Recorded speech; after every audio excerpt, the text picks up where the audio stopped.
we have nurses. We all have that in common here, right? Yes. We're all COVID survivors. So this particular nurse had incredible hustle. Her name was Pam, and after she shared her chaos using the grounding anchor and turning it calm, I walk her through this poem structure. It's actually a didactic cinquain, which is kind of a fancy, sexy name for a 5-line poem. And the modern version, you can take some liberties with it. So I had her think of, what is that grounding anchor? A grounding anchor is a visual representation of a real place. You know, that's how I used it. Some people say real or imagine. No, your body knows. It can go, oh, I remember how I felt. I remember the smell. I remember how relaxed I was. But it's that visual representation of a place where you feel centered, grounded, safe, secure, relaxed. And for her, it was when she was around family. She's like, my family's, they're not her patients. It was her bubble, her safe. And then the second line, she writes, supportive and homey.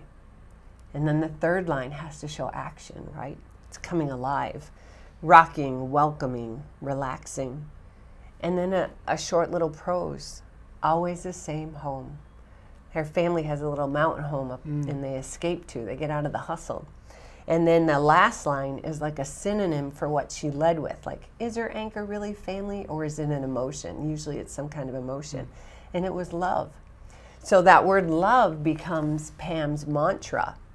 And a mantra is a very special word or a little phrase that has, it can be used standalone, like an intention, like a one-word prayer. It can be used alongside a meditation. And in this case, by her repetitively saying it and saying it and saying it, she could actually return to that visual image, that visual anchor she had. So you use that when you're in chaos, yeah, when things are falling apart. Okay, or immediately after, where like she had certain procedures she knew by muscle memory. Nurses practice that. And then when she had the 15 minutes to turn over the OR, she could do these breathing practices. She could use that word to just kind of dial down.